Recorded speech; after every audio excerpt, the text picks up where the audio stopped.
Yeah. So we are officially live now. So you might choose your words a little more carefully if you wish. If not, I mean, there's no holes barred. We don't restrict anything on these chats. So speak freely. But this is Stone Guy 223. I appreciate everybody tuning in this evening. Got a couple regulars and a special guest with us this evening. Real quick, from my left, we've got Ralph DeCat. Good evening. Next to him is Gun Websites. Hey, thanks for the invite. And next to him is the Tack Daddy. He may still be taking out his dogs. Just walking the dog, I think. And then our featured guest is Mr. Peter Palmer. Hey, how goes it? Very good, very good. Appreciate you joining in, man. No problem. Awesome. So we've had a little conversation off air, but a couple things I wanted to touch on that we didn't get to on Tack Daddy. The first thing is the whole Top Shot thing. Like, what was your experience with that? I mean, how many people were you competing against to get that? One of 16 competitors. How scripted was it? Things like that. Well, it's not scripted at all. It's cool because some of those shows, like, I could tell by how they had to film it and the rules we had to follow whether a show is BS or not. Plus, what Hollywood will allow.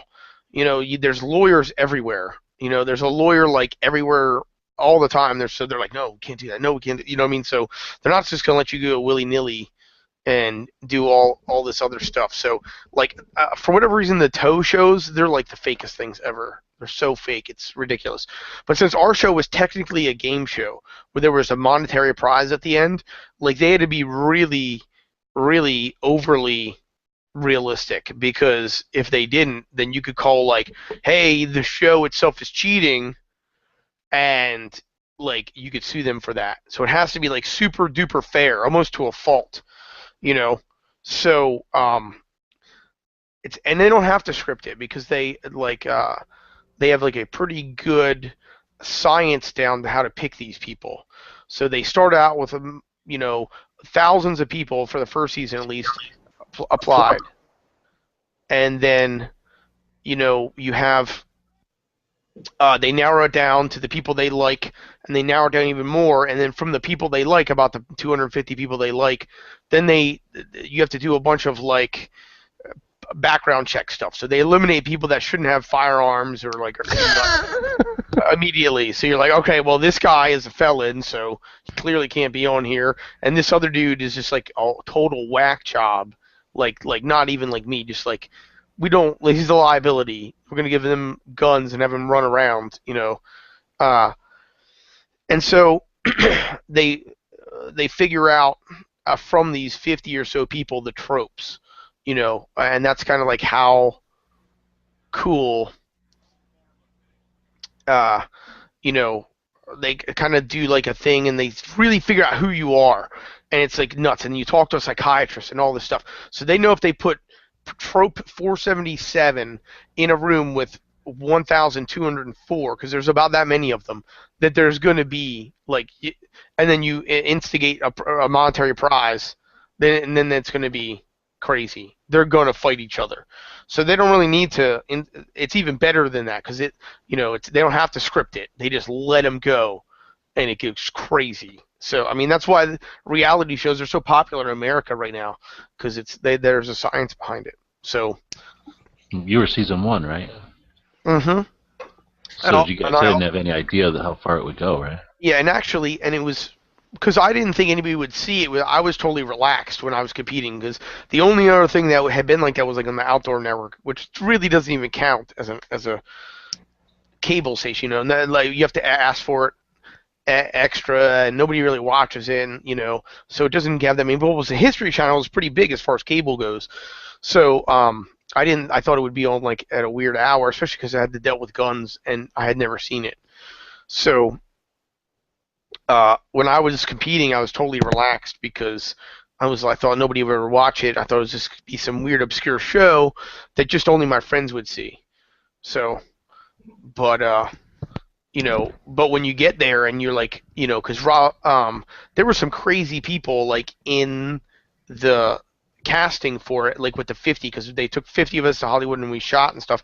And like, I'm not sure if I'm supposed to say this or not, but like Jerry Miculek was there, and like there was a bunch of other like of those major shooters from USPSA and all these other things where I was just like, just a sniper. So I just had this my little niche or whatever, and I couldn't shoot pistols all that well and stuff, so I didn't really know what it was going to be like competing, and I was kind of scared a lot actually, because there were some heavy hitters on there, but I think what helped me out is that I just shoot whatever crap gun that I had, or the military issues me, and a lot of these competition guys are really good, but they really have firearms that are walking the fine line of performance, and when they have a subpar gun that it's like whatever. So for example, I shot next to Jerry Miculek, and he has like we had to shoot a Mosin Nagant. So we shoot the Mosin Nagant, and they were trying to explain to you the holdover and stuff like that, and they just like he just wasn't even hitting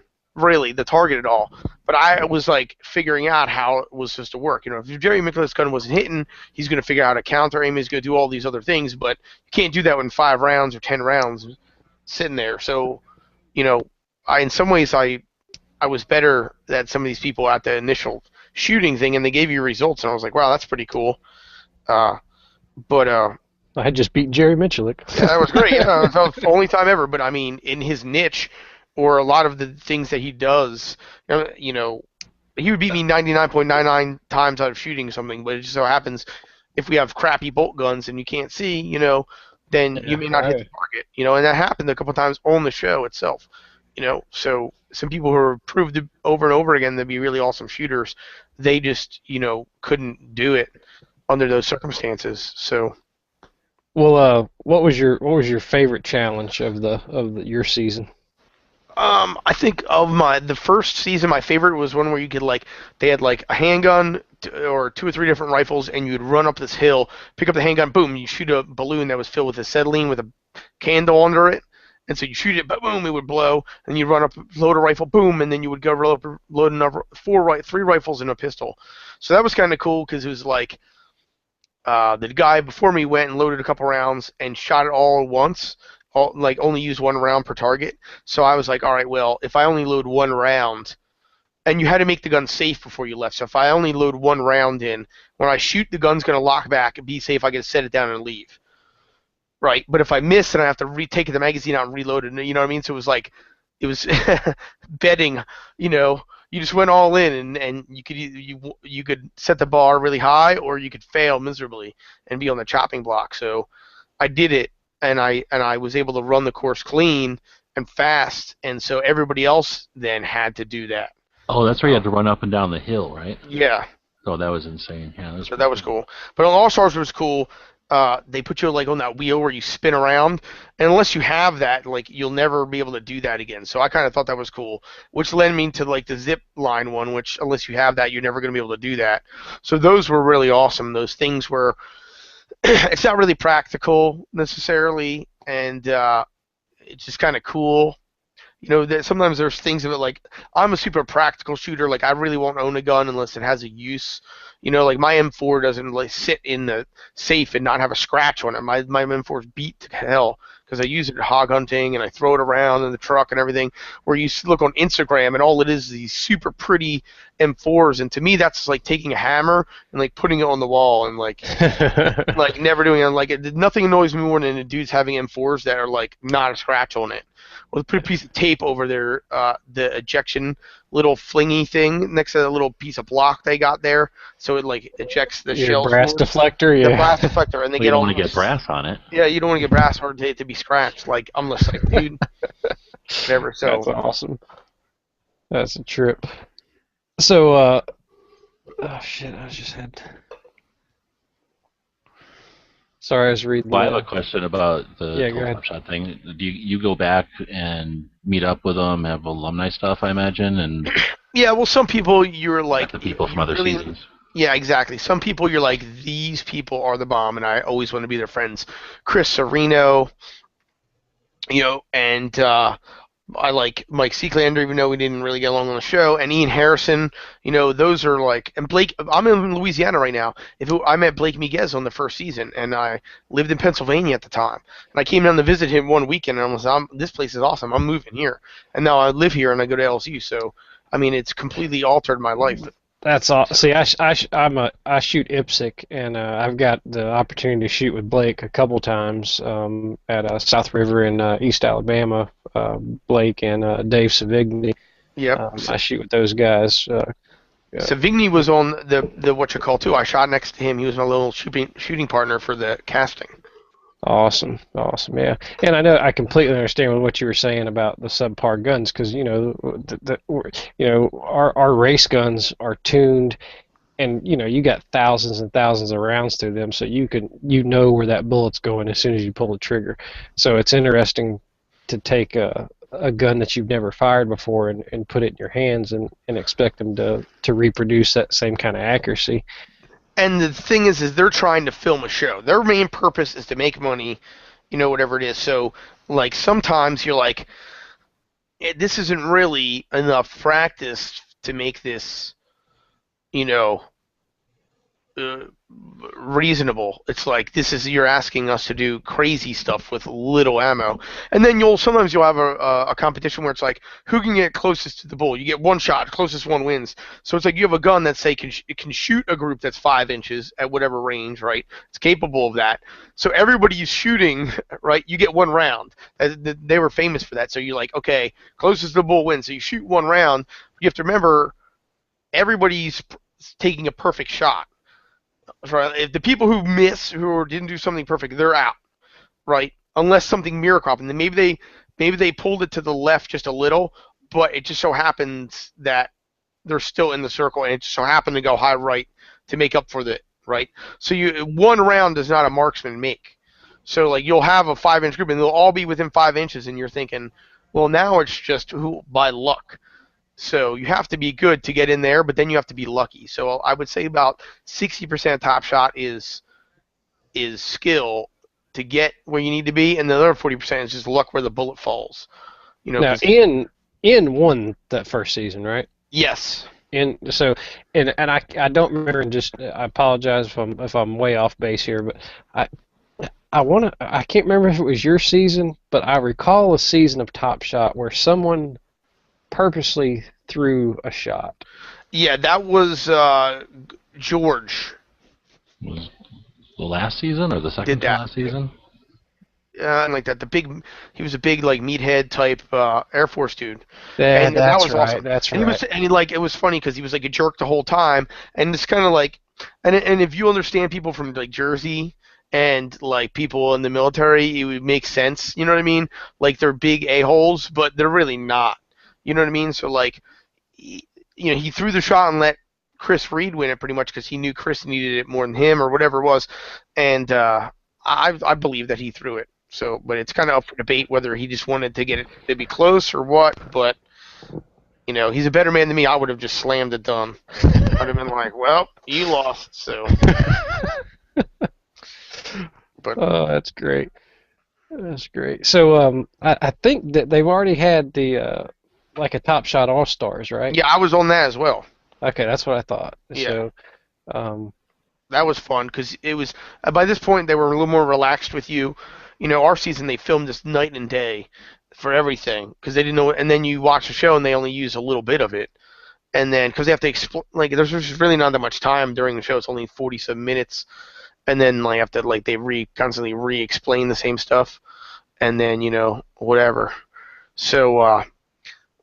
The other one, we had a pool and we could hang out, and you met some of the people before already, and there's no BS shooters because it was people who are already there before. So Gary Questenberry was awesome, and you just meet up with all these people that were great. Jamie Franks was awesome. Phil, who won, was awesome. Like there's great people to hang with. So. All right, man. So this is another thing I kind of wanted to touch on, and you can share as much or as little as you're comfortable with, but I think all of us are pretty much in awe at the whole Marine Scout Sniper School. So if you could kind of tell us how you fell into that, or what inspired you to do that. And When I joined the Marines at 24, and I went in as a machine gunner. I'm a reservist, so I could pick my MOS. I picked machine gunner because I always liked guns, even from like childhood, and like I'm like that sounds awesome. There'll be a lot of guns, and that was cool because obviously I knew the Ma Deuce and the 240, and the SAW pretty much was for 0311s riflemen. And they would have the SAW, so we're focused on the bigger ones. But then they had the Mark 19, which was like a fully automatic grenade launcher, which is insane if you think about it. It could launch a grenade over to like 2,000 meters. what's the recoil on those It's things? hardly, well, it's huge gun, so it's on the thing, and it just goes It's chunk, mounted. chunk, chunk, chunk, chunk. Yeah, I mean, but then it goes. They had one of those on Red Jacket at one time. Right? Yes, the one dude from Red Check, and I shoot with them occasionally because they're in Baton Rouge, and I went to one of their shoots, and that dude like couldn't get it to work, and I'm like, come here, I'll show you how this thing works, you know. But yes, I mean that thing's insane, but like you can't, as a civilian owning it, you can't get the cool rounds, the HEDP. So that thing is just, that's the best because you can just go up to a house. If somebody's in there, you can just level the house, and it's not really good in cities so much because it has an arming. It has to go 36 meters for it arms, so you're not blowing yourself up. That was smart. They put that in there. That was great. But so then, but I did my first tour in Iraq, and it kind of sucked. And then when we came back, they're like, "Hey, don't unpack your bags. We're going again." And I'm like, "Okay, well, man, I don't want to do that again." So the snipers were looking for people. I joined the sniper platoon, which was in Garden City, New York, and you know, I freaking did that thing, and then within like a month or two of joining the platoon, they were like, "Hey, we have a slot open for sniper school.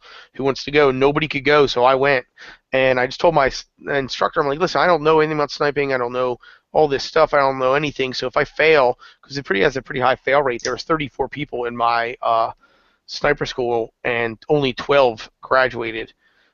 So it was a pretty good attrition rate, and I was number 2. Had I fought a little harder, I probably could have gotten the one. I didn't. I'm not really good at the grade part. They like test you with stuff, acronyms and things. But anywho, I did that, and so then my second tour was Scout Sniper, which was a lot better than being a machine gunner. Though I did miss my machine gun. I won't lie. So what was your? Are you issued a rifle? Do you get to choose your rifle, or how does that work? When you get out of sniper school, the platoon you have your own rifle. So it's mine. Nobody else shoots it unless I say they can, and nobody else touches it unless it's an armor just for that. Like and it has to be a special type of armor. Even the armorers like in the battalion cannot mess with the gun. It has to go to Quantico or something like that. So what is the standard issue rifle? Right. Well, when I was in, it was the M40A4, which is a Remington 700 with a heavy barrel on it and a Smith and Bender scope and a Macmillan stock.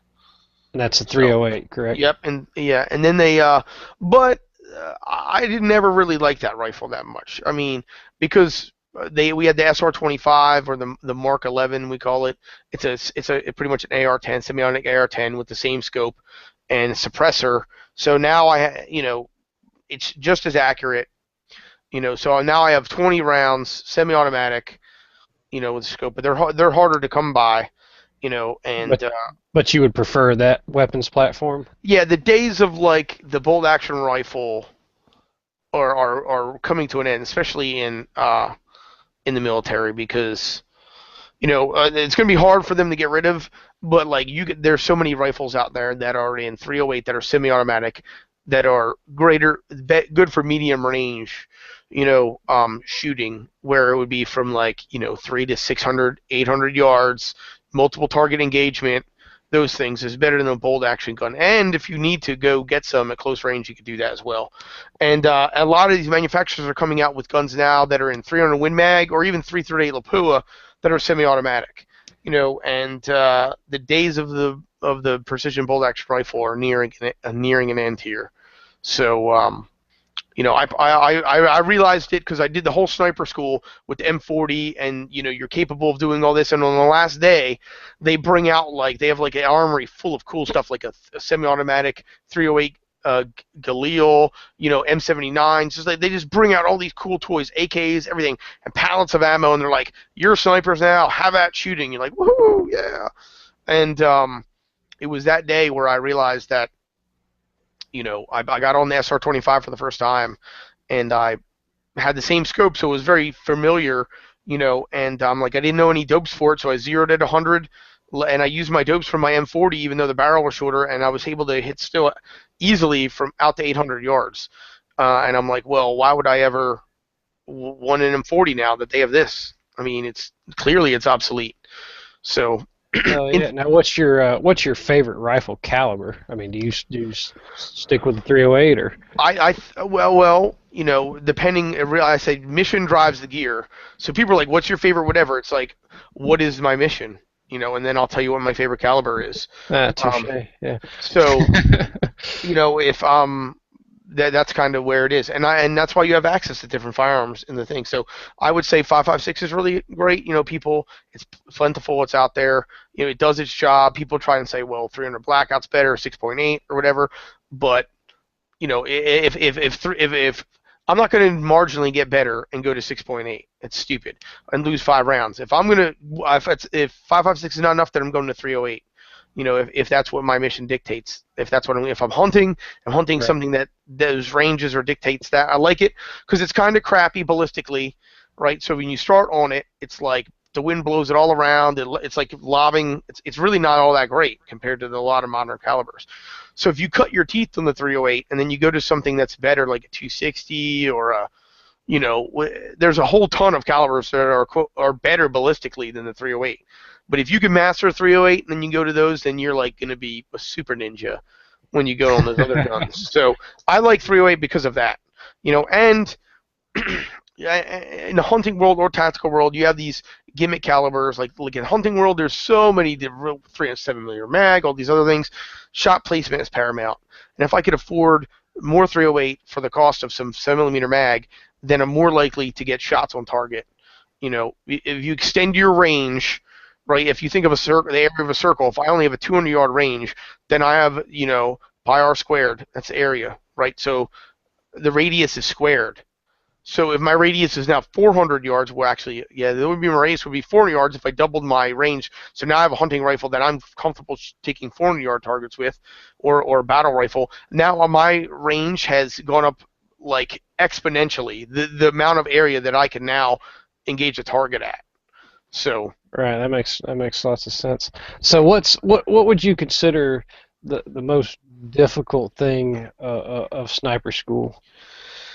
Well, there's a lot of ways you can get kicked out, and you can either fail through pretty much marksmanship, which means you can't shoot well enough, which just for whatever reason I've always been able to shoot well and hit my target. And sometimes some of that I think is natural, and some could be taught, and sometimes it's both. Some people, you can sit there and teach them for hours, and days, and days, and days, and days, and days, and they just suck at shooting. And maybe they'll fall into it someday, and something will just click in their head, and they'll be their greatest shooter ever. It's happened before with other skills. And sometimes people just come out, and you don't say anything to them, and they are just dinging it, and there it is. And then there's everybody in between. So a lot of people fail. I think it's about a third of people, I would say, give or take, fail from marksmanship. They just can't hit their target.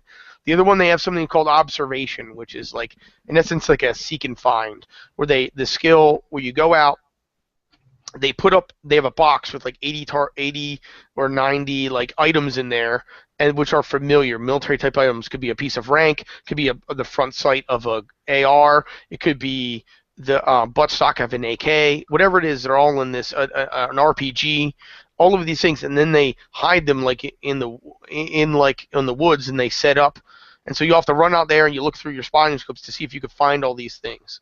But it makes you be a trained observer. You cannot hit your target if you don't, find it, and it makes a lot of sense. Like if you don't, seeing the buttstock of an AK is the difference from getting a kill and not getting a kill, or maybe saving somebody's life, or knowing the difference between the buttstock of an AK and the buttstock of an AR at 300 yards. That's the difference from killing somebody that and somebody you don't. The helmet shape, all of these things, so it's important to be able to be an observer, and some people just cannot get that, and then the other third would become from what is my favorite thing is stalking, where like I'm a pretty good observer, I'm a pretty good shot, but I will stalk up against just about anybody. Like I will.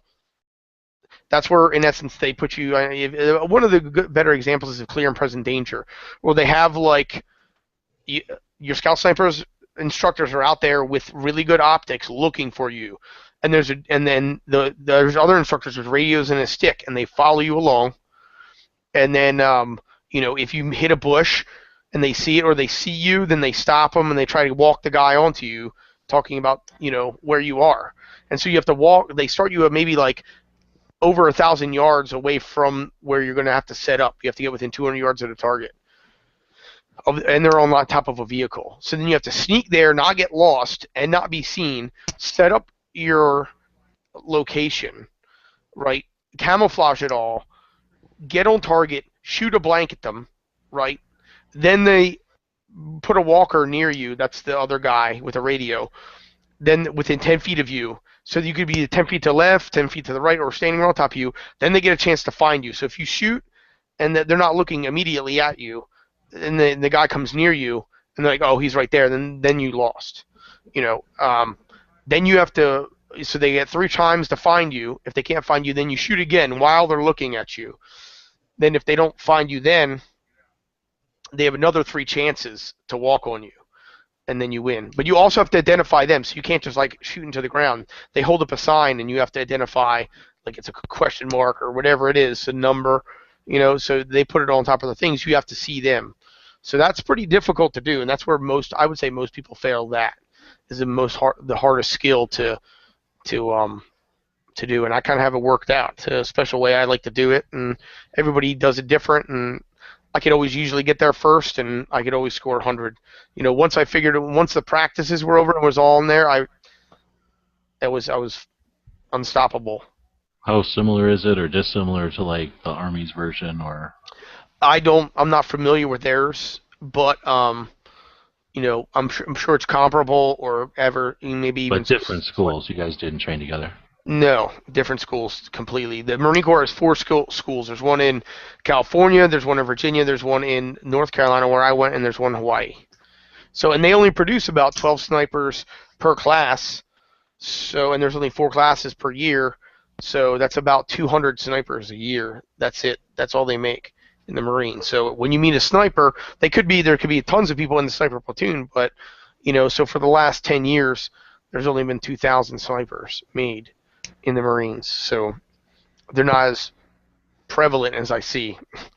I'm sure there's not as many Navy SEALs as you meet either. That's awesome. So on a typical day, I know when you think of sniper school, people get the envision laying on the line and just putting hundreds of rounds down range. Is that accurate, or what kind of trigger time do you get when you're on those weapon systems? I think every day you're going to shoot most every day. So that's pretty much going to happen. Most every day you're going to shoot. And you shoot maybe, I think it's like 65 to 85 rounds, something like that. So you go to like usually 3-yard line. So eventually you'll start off at 300 because you zero out 100, and maybe you'll start off at 2. So everybody starts at 2, and then 3, and then 4. And then so forth. And the next day you'll start at 3, 4, 5, and eventually then you'll be out at 7, 8, 9, or 8, 9, and then 1,000 yards. So, and then sometimes they do moving targets, and then sometimes they'll do targets that just only appear for a slight amount of time, and so forth. So if you're zeroed at 100, are you actually moving your turrets as the yardage increases, or are you doing holdover based on your reticle mil dots or whatever? Well, depending on where I am. So like say, because sometimes you'll also start at the 1,000-yard and they'll have steel all over the place. Because you have known and unknown distance shooting. So you have first you start at known to get familiar with your rifle and how the turrets and everything work. So you'll start at like the 100-yard line, you zero, and then you never see the 100-yard line again. So then you go to 200 and shoot, and then 300. So when I leave 200, I will put my 300-yard dope on, run to the 300-yard line, sit down, shoot, and then so forth. But on unknown distance, So sometimes you have to shoot. You have to range all their targets out ahead of time, and you've determined where they are, and then you have to shoot them as quickly as possible. So sometimes I will just use holdovers on it instead of cranking on my turrets. But I never crank on my turret for wind. I always use a holdover for wind. So Sweet. Um, I guess you can answer or not answer, but what's the longest shot you've ever made in battle? well, it would be with the machine gun, and it would probably be about. I don't know. That's a good. That's hard. It wasn't very far. So So What about the longest shot you made in training? in training, well, when we were in Or Iraq, ever. there was a time where never.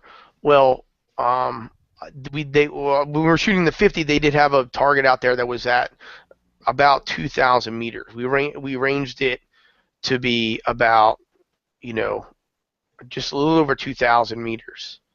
So, but at that point, it's a very different type of shooting. So you can most of the time you need a spotter to see where it goes Right. because you don't have a piece of paper or whatever. So something that's that far, even with the Barrett, so you shoot, but boom, it goes Like flying 4 to the air, seconds. to forever in a day. 4 And so seconds. it is dust, and you could get back onto the target. And with the Barrett, most of you are shooting API, and when it hits, it's a brilliant white flash.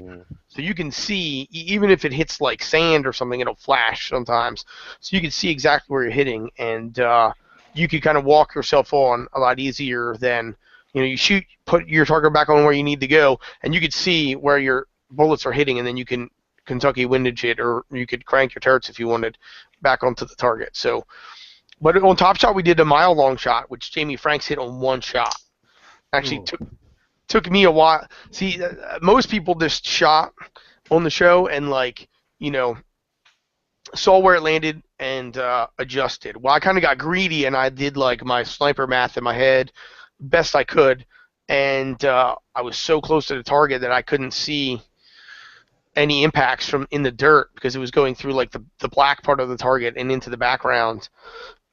Where I was like, where is this going? Or if had it just not been greedy and shot, I would have seen exactly where it hit, and then I could have readjusted, especially with the time of flight of that far. So that's what's kind of cool about shooting that far. That's an advantage of shooting that distance, and nobody's really. You're kind of relaxed because chances are nobody's going to be able to engage you from that far.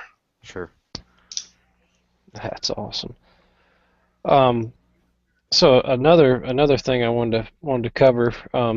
You had mentioned that you're doing a tour or a show coming up. Tell us about that a little bit. Yeah, I went to the NRA annual meeting, which I'd never been to a SHOT Show or anything like that. People from Top Shot saying you got to go to these shows, and I never where all the companies and stuff are. Then my product's ready to go. I kind of was selling it over at the NRA show, so now I'm going to go now I'm out of school for the summer. Me and my partner made a decision that I'm just going to go around to all these companies and see if we could sell it. So there's SUFIC, which is Special Operation Forces something or other convention. Oh, what's your product? What I made was it's called the Miss Clean, and what it is, it's a magazine-shaped cleaning kit, and that's what Miss Clean stands for. And it's a cleaning kit in the shape of a magazine, AR-15 magazine. Oh, and why I made it is because in the military,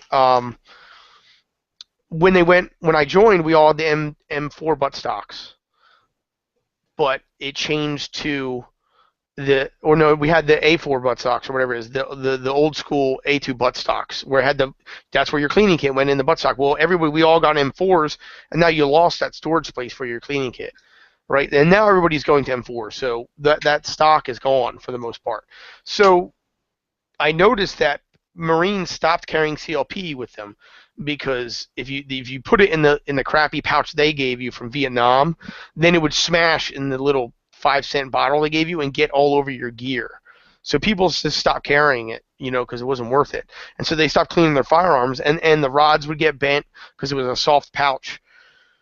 And then they issued the Otis, which I was excited about, but then I realized how horrible it is for combat because these are just the things you never think about. You think the Otis is a good cleaning kit, and which it is for what it's designed for. It's designed for a girl for cleaning hunting rifles. and that's good for like a lever action rifle or something like that where you can only get through it the one way.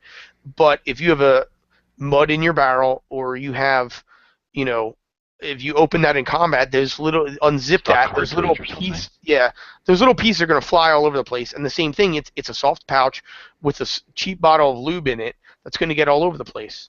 And so It's same like thing. 90% foam, like holding all the little parts that you lose. Yeah, and that foam just flies out. They actually changed the plastic, but it's the same thing. Is you're in a soft pouch, and there you don't have the rods you need. And there's aluminum rods and brass rods and blah, but you need the steel rods in case you have a squib round, or if there's real mud in your barrel, or to remove a stuck case. And it's happened a couple times on mine and/or military rifles where you need a rod, you need rods. And so in my case, your lube can't be crushed, and the rods can't be bent, and you can move it about in your gear. Clearly, it's not meant to go. People immediately say, "What if I confuse it for a magazine?" Well, I said, "Well, then you're an idiot, and you should die anyways."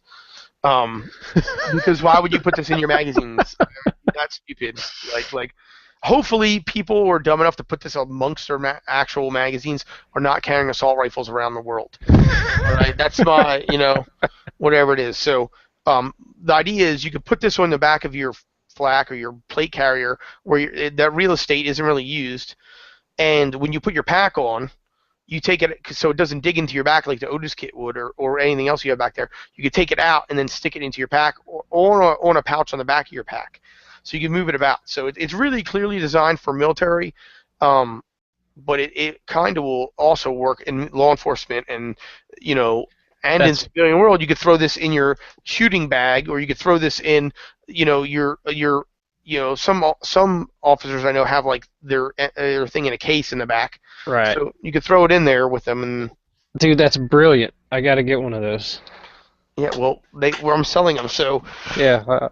So I'm trying to go to some of the firearms manufacturers that utilize could utilize it and see if they are interested in picking it up. Well, do you have a website right now that I could order off of and put the link in my channel for other people to visit you? Yes, I do. You could either Google MS Clean, like Miss Clean, or you can. My website is mscleankits.com. MS Clean. Yep. Kits, all one word. Correct. mscleankits.com. Brilliant, man. Okay. Anyway, sorry to hold you up. So all right. So I'm going to a Special Forces show on that, and then I'm going to go to there's a lot of companies building modern firearms in Florida. So you got Spikes Tactical, Core Firearms, Knights Armament, Servo Firearms, Diamondback, Keltec, Ayers Defense, and Safety Harbor Firearms. So there's all the ones that I just know off the top of my head. And there's probably Knights, those right? Knights Armament, yeah. So there's probably more there that I don't know. And then there's other people I'm going to meet at the show that I've been speaking to already. So and then my friend, I write for Recoil Magazine. Occasionally I did an article for them.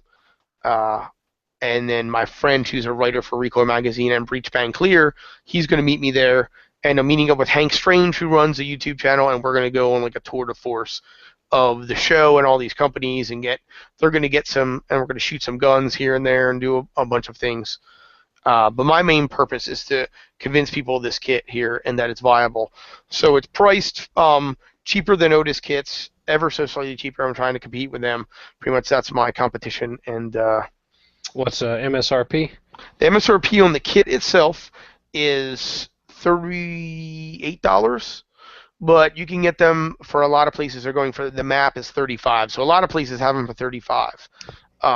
So I have some dealers already who picked up some kits, and it comes with either Frog Lube, Fire Clean, or Slip 2000. So I don't really like to get into lube wars, and it's just ridiculous. There's so many different lubes out there, and it's crazy. But we did a huge test with about 20 ARs at Blake's Miguez's range, and as scientific as reasonable, and it doesn't take much to realize what stuff is crap and what stuff is really good.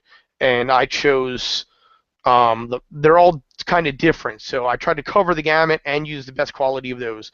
So obviously, Frog Lube is a bio-based lubricant, and if you're into that type of thing, it's the best one that's out there. Um, Fire Clean, it's some sort of magical stuff. So if you're into that type of, it's like a regular. I think it is based in. It's only one product, so it's like a true CLP, and it is petroleum based. And that's the best of its kind, as far as I'm concerned. And then this Slip 2000 is kind of a combination of all of those. They have a bio-based cleaner, they have a regular base cleaner, and they have a bunch of other ones. So and EWL. So we use their EWL, and yeah, I love Slip 2000. You can't go wrong with Slip. Exactly. And you said this thing is completely stocked for $35. That's not just the case that's with stuff in it. Yeah, that's with the case, and the case you can get for MSRP is $22.50, but there's places you can get it for $20. But so you said it was $37 for the whole kit, right? That's like $20 less than one HK mag. Yeah, well, I mean, so my house it costs less than an HK mag. So for that's pretty freaking awesome. Yeah, for $38 you get the actual case, the rods, the cleaning patches and bristle brushes or whatever, and the lube, huh? Yeah, but pretty much everything fits in your mag pouch and it's good to go, and you just got it there. That's genius. And then there's other things, like there's so much stuff I'm planning for the future, where obviously I'm going to make a pistol kit as soon as I can sell these, and or like, because pretty much the ones I have now are the overrun, because I was funded on Kickstarter, so I actually sold like 1,100 in the first month on the Kickstarter, and now I'm just trying to sell them, and I was kind of pushing it a whole lot, and I didn't really know what I was doing and stuff, so I'm going to there's other things that if you go into my website has a bunch of other things that are coming in the future. So this is a single magazine pouch one. I'm making a double magazine pouch one. I'm going to do first aid kit for the single, and then I'm going to do a blowout kit for the double, which is going to have some other things in it. And then for the double, I'm also going to make a crazy cleaning kit, which is going to be a lot more expensive than this one. It's probably going to be the most expensive cleaning kit that there is, but is also going to be the best and of the best quality. And then there's survival kits I'm going to do with it as well, where you could fit in because a lot of times in the military, like in sniper school, you have to carry they have a little E&E kit. Most people use an Altoids tin, so this would be perfect for that as well. And then I could make it like a no shit, like holy crap, I need to survive kit out of the double. So, but dude, that's so much better though, because I'm looking at your website and you've got them in those tacos, those HSGI tacos, right? So now you can, instead of having a stupid Altoids in your pocket where it's getting smashed, you can have like a hardcore rig on your belt that you can put your kit in, get your stuff out of it, put it back. It's always going to be there. That's awesome. Yeah, and they're a lot tougher. I took some. I'm not an engineer, but I took some physics and stuff in college right now. And I utilized that to make the design as strong as possible, but also you're always how much. If I just made it one solid piece of plastic, then it would be super strong. But then I couldn't fit anything in it, so I was always trying to bridge the gap between usefulness and how strong it was going to be. And I think we actually figured that out just perfect, because it can break. I mean, if you hit it with a sledgehammer, you throw it against somebody threw it against a backhoe and broke it, but the metal part of that. It doesn't do well against hitting it hard with metal, I'll say. But we did run over it with a 14-ton MRAP, and it had no effect whatsoever. And it was even empty, so it's strong. So. Now, I know I haven't said anything yet this chat, but I was just looking at the website to look at the kit. I would actually like to have one of those myself, because it'd be nice to have a little really nice portable kit like that I can actually take with me and clean my guns once at the range before I clean them again when I get home. That way I get to clean my guns twice. There you go.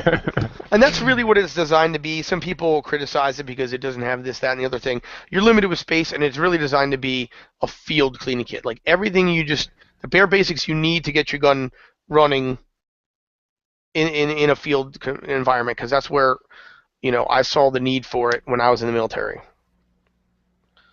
That's awesome. And I'm pretty passionate about it. A lot of people tried to buy the design or the patent because it's patented. And, woe is the company that tries to rip me off. I'll get with you off air, Peter, because I've got a good friend that owns a store, and could probably get some units in the store for distribution. Awesome. Be awesome. You mean after the audience buys them out after they watch this podcast? Yeah, Right. there Yeah. isn't many right now left over. I'll just say I know how much that my distributor has, and there's not a whole lot. And I don't want to go out of stock because that's just dumb. So I'm trying hard not to do that. But it's kind of new, and people don't really understand it unnecessarily. Like it's really as a niche, and I'm not really. There's a niche. I'm trying to. My end all goal is to get this in the hands of the people in the military who need it, and that's a niche I'm trying to fulfill. So, and in many ways, it could do what the Otis can, and then some. So that's my end goal there. But I'm not willing to negotiate on it as far as like, people like you need all this other stuff in there, or like I don't like the steel rods because I have a stainless steel barrel in my varmint AR, and which is whatever. I mean, honestly, Scratch my rifling. I don't want to scratch the rifling, which is maybe crap, maybe it is, but so it's designed for a purpose to fill that niche, and until I can fulfill that niche or whatever, I'm not really going to branch out. But we have a bunch of other ideas, not just with these kits, but some other ones that now I'm familiar with the injection molding process and all this other stuff that I just can't wait to get out. And I'm not trying to find people that like, for example, HSGI and Frog Lube and stuff. I'm not looking to screw people over because there's a lot of people screwing other people over in the business.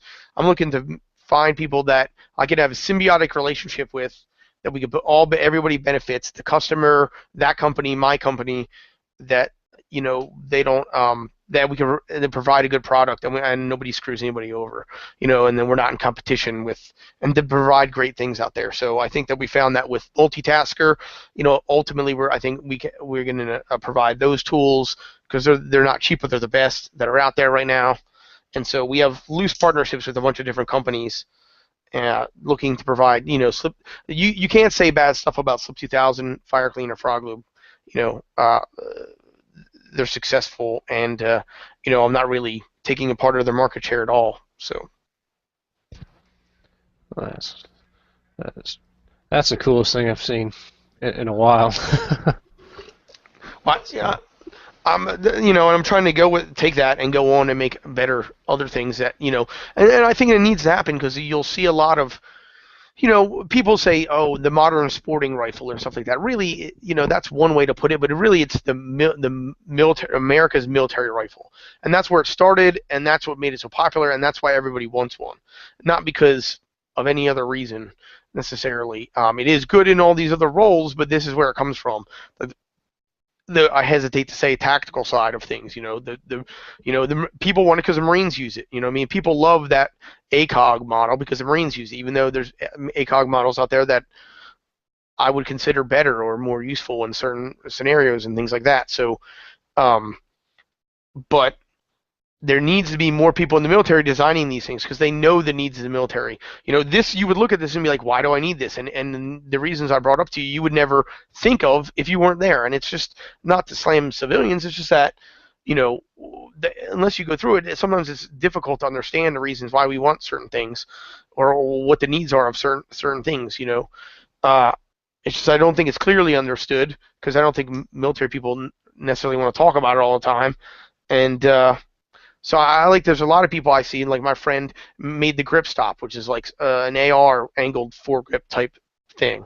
So I'm eager to see more military get into this. Use your GI Bill, get an engineering degree, get a machinist degree, and go start making these things. Because I see a lot of these companies that are run by civilians, I'm just like, they don't know what they're doing. I don't understand. So I like how you did it on Kickstarter. I just finishing up my first Kickstarter thing. How did it go for you? Obviously, it sounds like you sold a bunch of them. It was good, and I think like my product, I don't think it's the greatest idea in the world. I just think it's a marginally good idea. It's coming from me. It's not like this crazy. It's just a box in essence, in the shape of a magazine. Dude, it's one of those ideas where you put your face to your palm to your face and go, "Why didn't I think of that?" It's like, just makes sense. Yeah, and we needed 30,000 for the Kickstarter, and we got 36,000, which Kickstarter instantly took $3,000, and it ended up costing a lot more to make these because we just didn't know the prices of stuff, so we really lost it on the Kickstarter, and some people ripped us off too. The dude making our website ripped us off, so I made the website that you're looking at. The people who were supposed to provide pouches for it, they ripped us off for a lot of money, so we had to make the money somehow and reorder the pouches. So we've had some like issues along the way that we had to overcome. But all in all, I think we came out with a pretty good product, and for the most part, all the Kickstarter people are happy. They're a little impatient. They want their other kits and stuff, but Rome wasn't built in a day, and they were getting these kits for a lot cheaper than that. What I kind of, I took an accounting class, so I kind of had to figure out like what things are supposed to cost relative to what you're getting them for, and our pricing is reasonable. I priced it low, so not super low to lose money, but I'm not trying to gouge anybody until I get in the military. Then I will gouge them. That's my goal. Interesting. So, on our project, I think if we went over the initial asking thing or whatever, but if we wouldn't have gone over that initial one, like if I would have just met it, I would have done the math wrong too, and I didn't realize all the fees, and I would have lost money too. So yeah. That's interesting. Do you think you'd do Kickstarter again though? I was thinking about it, and I would do it again. Knowing what you know now, incorporating all the fees that you didn't know about, it still seems like a good way to get like it says Kickstarter, like a kick in the butt for a good idea.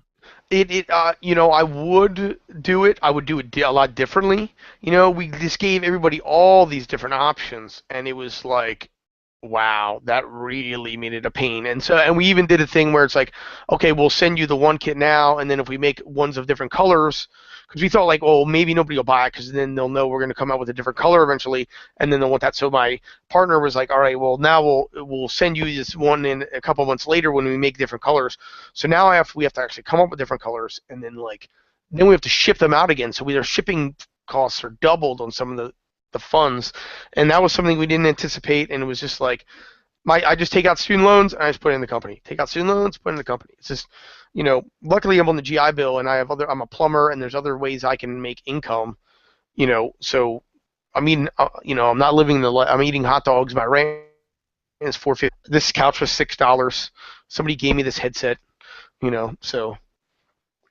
Well, shit, if it was easy, everybody do it, right? I'm just I going to know. thank you for everybody that's watching, because I'm sure a lot of people are thanking you for your service. I'll just say it out there again, but that's the way to do it, man.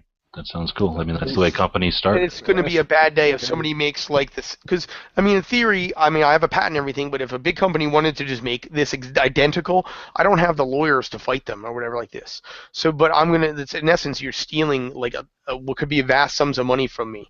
So, like if I came to you and stole like, say, potentially millions of dollars from you, you would try and kill me. You'd be pretty Right. pissed for sure. Yeah, and that's exactly how I'm going to feel if one of these, especially these bigger companies that already have millions, takes this from me. Is not going to be a very good day. Like I'm going to that's going to be like the straw that broke Peter Palma's back. So how difficult was the patent process? I don't know. Just We paid for a it? lawyer lots of money to do it. So yeah, right. Is it more expensive than you thought, or It was more expensive than I thought. right? My Take longer? my partner handles the paper side of the business. He handles the money. He's a little more in a better position than me. So he provided a little more finance than I did. He Sure. made sure we have the business licenses and LLCs and all of that stuff, right? And I handle the actual everything else. Like because he would be the boringest person in the world on this podcast right now. So I talk to people. I'm the face of it. I'm the inspiration behind it. And even though we kind of put it together through our writings, since he's a history teacher, he loves history. He would write me when I was in Iraq, and I would bitch about it and stuff. And he kind of thought, if it wasn't for him, I never would have went through with this, because I don't know how to go through making a business and stuff like that. But he was determined to go do it. And we made some mistakes along the way and stuff, and now we lost a lot of money because of those mistakes, and sometimes people just rip you off and there's nothing you can do about it, unless it's a lot of money, and then that's pretty rough. But I just hope to think that like a company, especially in the gun community, wouldn't rip off a growing veteran company, because You're living the American dream right now, and that would be like a total slap in the face for a big company to fucking steal your dream like that. That's Yeah. ridiculous. So hopefully, Yeah, hopefully that won't happen. So I didn't mean to. I hope I'm not dominating your show. That's all we're talking about here. No, dude, this is awesome. I appreciate you coming on. This is, Better like than I what he said, had planned. yeah, for sure, for sure. No, this is cool because we've talked, we're all the time.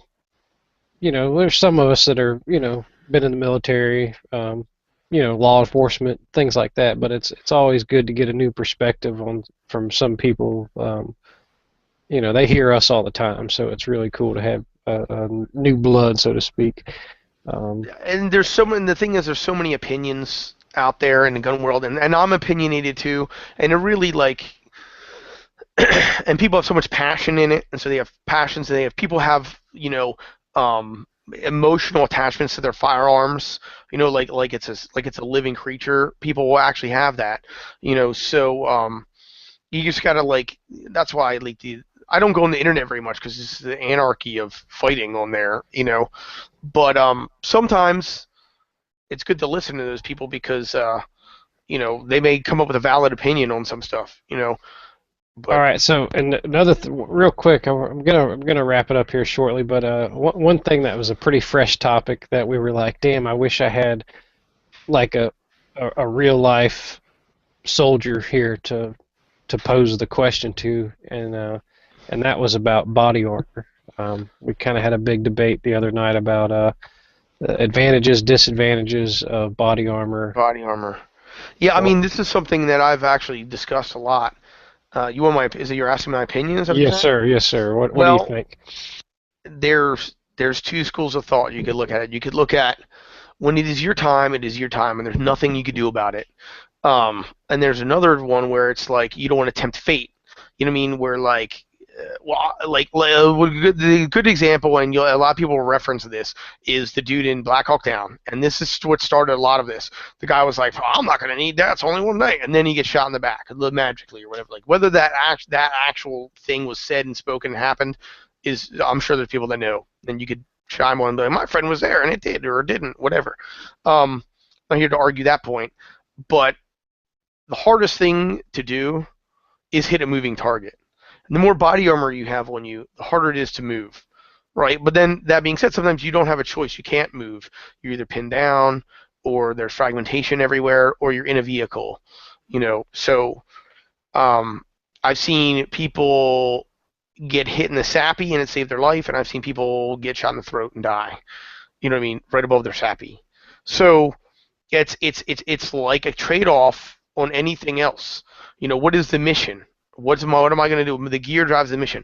What is my intended mission, and what am I comfortable doing? Is does somebody have a preference or something you're forcing upon people? So you could have no body armor, and we fought World War II and World War One and every other war with no body armor. So I mean, how many people? But look at how many people died in those wars, and how many people are alive now. And a lot of it's about modern medicine, but a lot of it's about because there is armor on. I've seen. I know a lot of people who were shot. I know physically a lot of people who were shot and lived because of body armor. So you can't really necessarily sit here and say it's crap. I hate it. I hate where I have a plate carrier, but it's only soft armor in it. The sappies, are heavy. It's super heavy. And then we had to start wearing side sappies. And then if you were in a turret, they would give you this arm thing and then a face thing, which, my one friend was hit, boom, by an IED. Lost his eye. He had a face shield on, even like a real, not just like a thin one, but it was like a good, maybe half-inch thick plexiglass type thing, and it broke that, and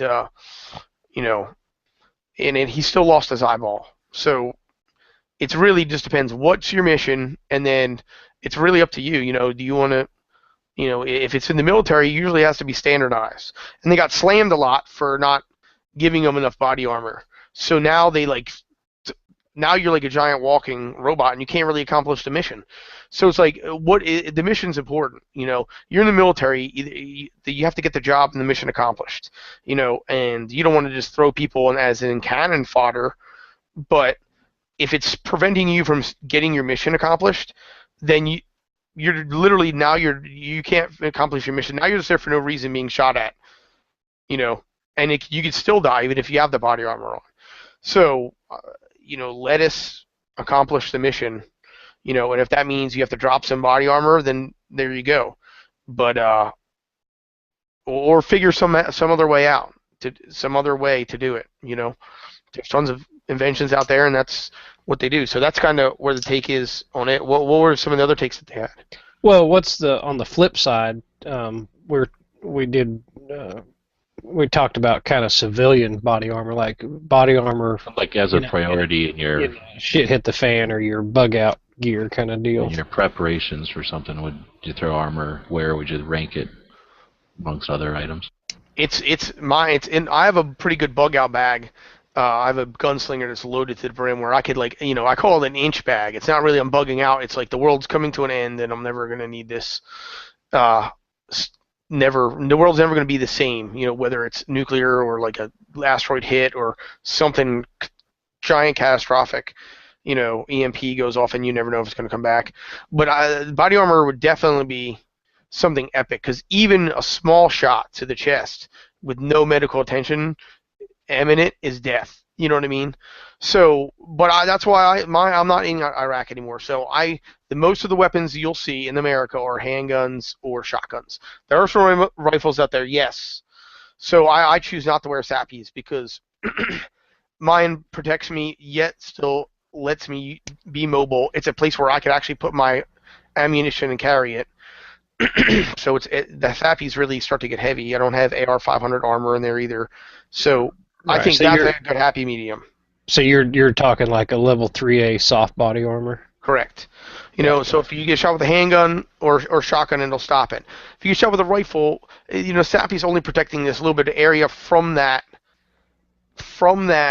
angle, where the soft armor kind of goes around. Like a lot of the soft armors kind of cover you from a bunch of 180 degrees, if you will, where the Sappies are right in front of you. So if anything, I would throw a Sappy in the back because either A, you can, whatever, you can't see behind you. Somebody can sneak up and shoot you from behind, and especially if you're in a neighborhood or like in an urban area, you can't cover every angle. And you got magazines in the front, which might help you out a little bit. And you could shoot in front of you, or you could get behind something that's in front of you, or you could lie on the ground. So I think anything, a rear Sappy would be the most I would go.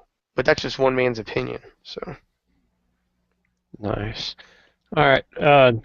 Kind of. So last few questions. What's your dream rifle?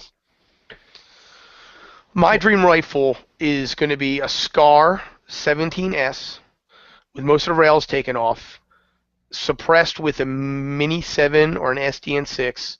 Has a if it's my dream rifle and I have no money, I'd have like a 2.5x10 Smith & Bender on there, like a smaller Smith & Bender, nothing too powerful, and then I'd have a side RMR on it. The Lewis Machining Tool makes an RMR on the side, so I could go in, get stuff close if I need to, and then I could use it as a DM rifle if I need to, like out to easily 800 yards. 10 power though? 10 power?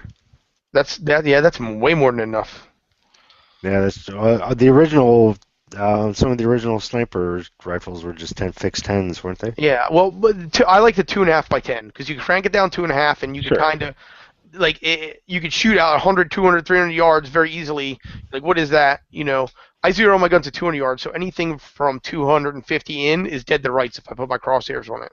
So anything within that range, if I needed a little help that my side dot wasn't going to do, I could just, in a millisecond, flip my wrist down without hitting any. I don't like the 1x6s. You got to flip the lever and stuff. For this, I just turn my wrist, and there I am. And then, that's why they have it in open. And no, the Smith & Benders were only 3.5x12, and I would never crank it. I kept my Smith & Bender on 8 power most all the time. When you crank your power in, all you're doing is narrowing your field of view, and you are making it harder or slower to acquisition your target. I wouldn't have anything more than, unless I had a long distance gun, something in 338 or 50 cal that was designed to shoot that far. I wouldn't have anything more than 10 power. This is too much, and you have too much scope on there. It's too heavy. I love 2.5 by 10s. They're my favorite. You could ding steel all day long. I mean, when I shot the 50 cal, it's got a 3.5 by 12 on it, and I probably had it on 10 power. And I'm shooting at 2,000 meters, so it's more than enough power. You have a wide field of view and everything, and you don't see the shake of the little things. If the only disadvantage of cranking the power up is if you really want to use your reticle to range find it, that does help out a lot. Well, So, do you care about first focal plane or? yeah, first focal plane is preferable. You got a favorite reticle then? I like MOA. You're a Marine, right? That's what they trained you in, right? No, we use Smith Menders or mill.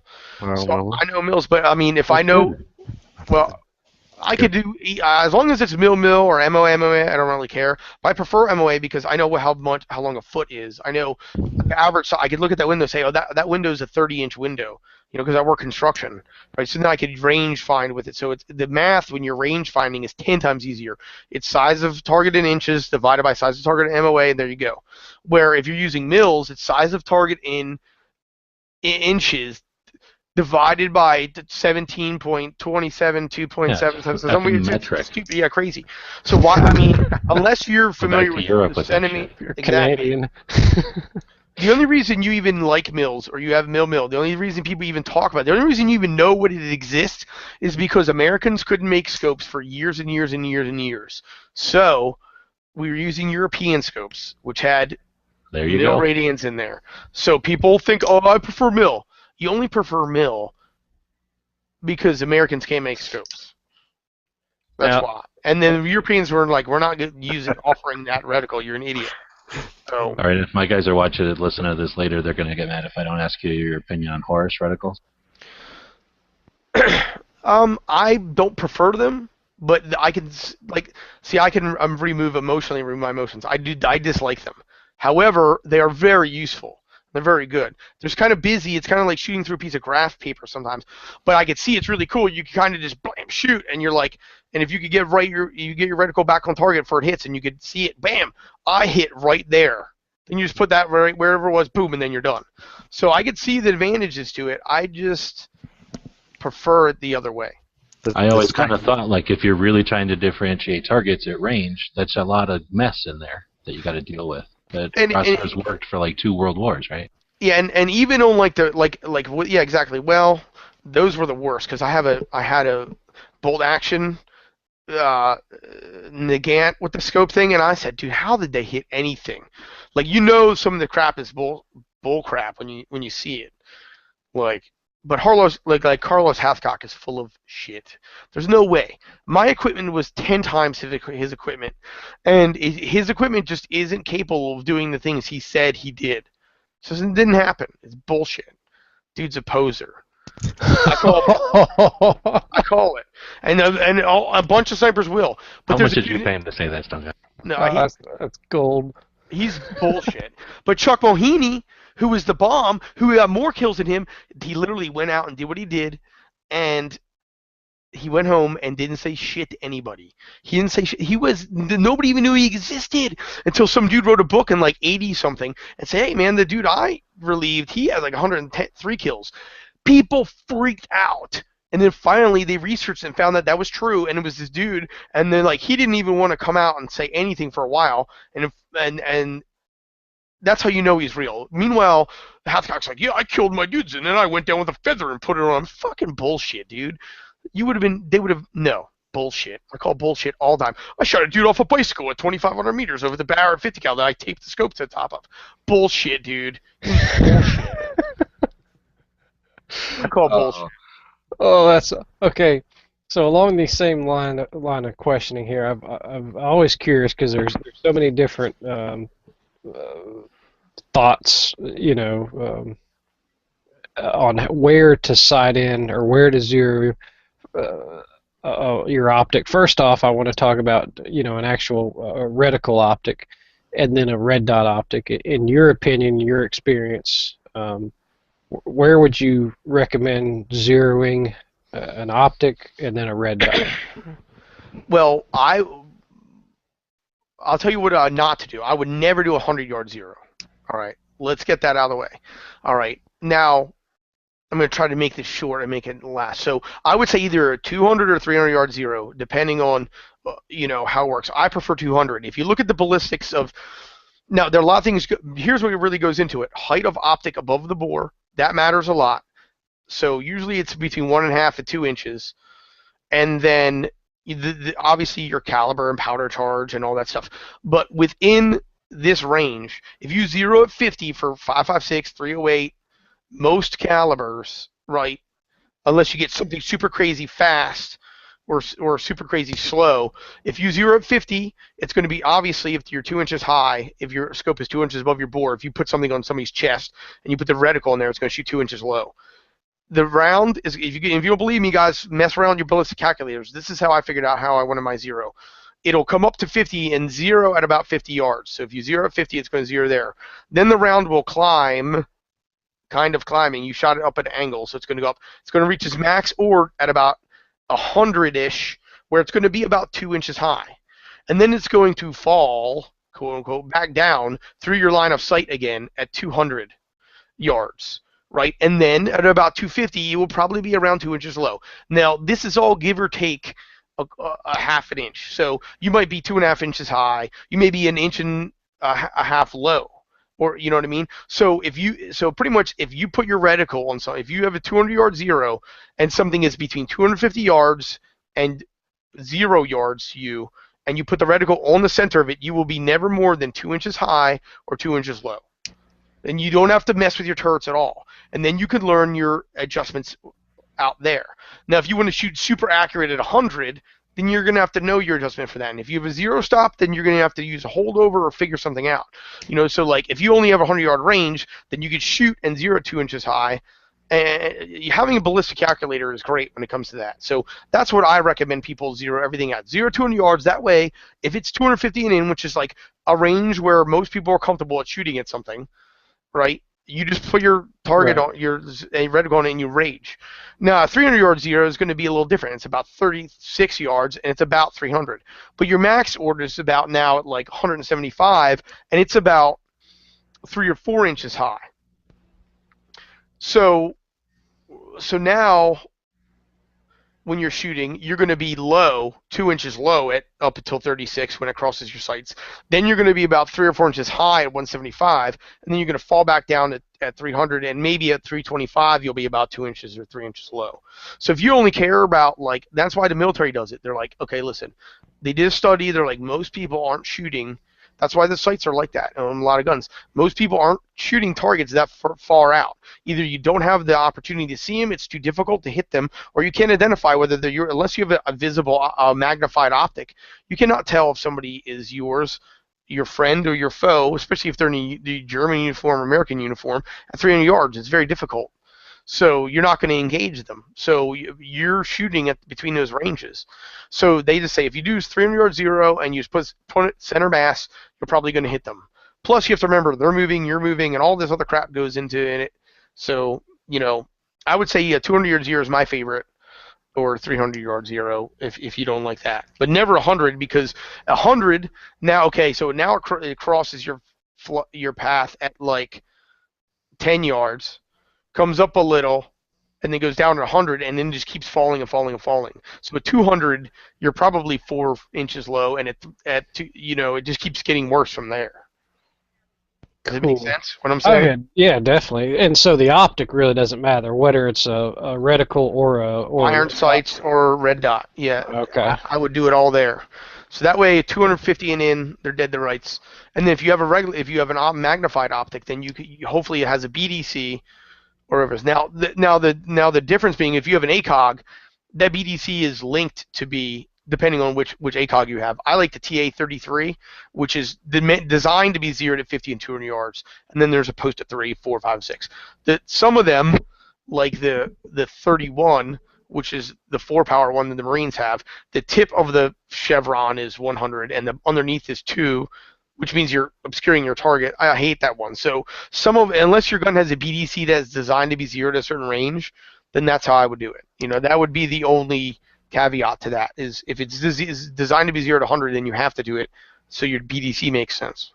So for people that only have a 100-yard range, if you zero at 50 yards, that's more or less a 200-yard zero? Yes, if you only had a 100-yard range, this is what I would do. I would zero at 50 and get it on there. Then I would use your ballistic. If you had this, you could run it through your chrono, see how fast you're going. Use your height above sight, plug it all into a ballistic calculator with the round you're using, and you could figure out what your zero would have to be at 100 to equal your 200. Because it's a little more. The further you go out, the little more accurate your zero is going to be. So then I would go out to 200, and you say you plugged in your ballistic calculator, and it said at 100 yards your rounds are going to impact 1.75 inches high. Then I would go to 100 yards. I would zero at like whatever target, and I would adjust my rounds so that they would land 1.7 inches high of whatever I was aiming at. I gotcha. Okay. And then when I had the chance, I would go out to 200 yards somewhere, and then confirm it at 200. See how that worked out. Gotcha. Okay, sweet. Awesome. Well, does anybody have any knowledge they want to absorb from this guy while we have him here? Any other questions? Well, I don't want to wear you out tonight, but I hope we can get you to come back at some point, because Yeah. this is obviously one of the better chats we've had. Yeah, for sure. I enjoy doing these things. I get a little busy, and they always have me on here because I just speak my mind, and you reach a point, and I'm not by saying any means I'm like the expert for all gun things, this, that, and the other thing, but you reach a niche, you find your niche, and you realize, and I like to be honest with myself, what I like and what I don't. So I started off with just like buying one gun, too, and you buy a ton of guns, and then you realize, okay, I don't really like these guns, or they come out with better products, or, these guns don't fill a niche, and for, the type of military niche, I think that I've seen enough to know what you would use and what not to use, and it really, and there's no catch-all for all of this stuff. You know what I mean? It really mission drives the gear, and that should be like, what is my mission? What is the gear that's available to me, and what is my best choice of that gear? You know what I mean? So sometimes you just know it's wrong. Like if somebody has an HK, anything, then you know they're wrong because there's better firearms out there there's not a gun that they make, there's not a better firearm made by somebody else that isn't comparable to the price or cheaper. So in some ways you could tell that's not, there are bad guns and then there's preferences, you know what I mean? And, there's physics too. A lot of people, I've taken 3 physics already, so I know, that reciprocating mass and all these, there's the things that go into it, and you can see the people who use physics in their design, and you see people who just live off their name or aren't really using physics to their advantage. Yeah, that's awesome. It's awesome to have someone on here that obviously, knows what they're talking about. That's, got the resume that you bring with you. Well, I'm always learning, and there's always new products that are out there, and I'm never one of the person who wants to stay with one company for too long. There's not one company out there that does anything perfect. As far as I'm concerned, there's always room for improvement. And I used to like suggest Night Force to people, even though they're still good. They're kind of expensive, and so now you could go you can go to Vortex. So I don't try to drink one Kool-Aid forever. You know what I mean? Like I used to have HKs, and I realized I would argue with people all the time to realize how horrible they were, and then I would get rid of it. And then I moved on in my life, and there's some things I prefer that I love them with carbine, but I wouldn't. It's kind of a crap gun in like every aspect. But I don't let my emotional attachment for a firearm, and hamper my decision on it. You always hear people say, well, I love this gun. I don't care. You may love your cousin or your wife. She's a horrible person. I cannot stand to be in the room with her. She's just a bad human being. All right? So, like, it doesn't mean that I don't care. It's irrelevant that you love it.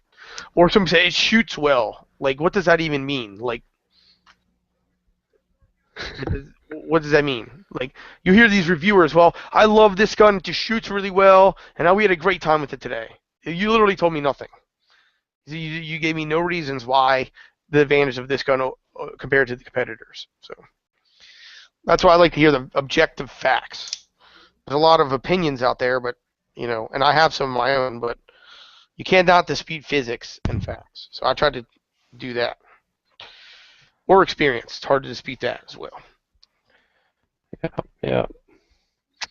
Well, thanks for having me Well, on. man, oh, dude, this has been fantastic. I appreciate you taking your time out to, you know, answer some questions and let us kind of, interview and bombard you with questions. So, Anytime. but that was awesome. So, oh, excuse me. Well, I shit swallowed the wrong way. I appreciate everybody watching, tuning in, and hanging out with us. So we will talk at you next time. And don't forget to check. Do you have a link to this that I could post on my social media? Oh yeah, definitely, definitely. And it's MS Clean Kits. .com, yes. And you could just Google Miss Clean. Miss Clean. And it'll come up. Right. It's the first So thing that comes up. yeah, Thanks. everybody be sure to check that out. Support him in his business. I think it's a fantastic idea, and like I said, that's something we all. I mean, you can never have too many cleaning kits, and this is a pretty neat one. So let's let's get behind this as a gun community and show them some support. But anyway, guys, I appreciate everybody tuning in. It's been great, and we'll see you next time.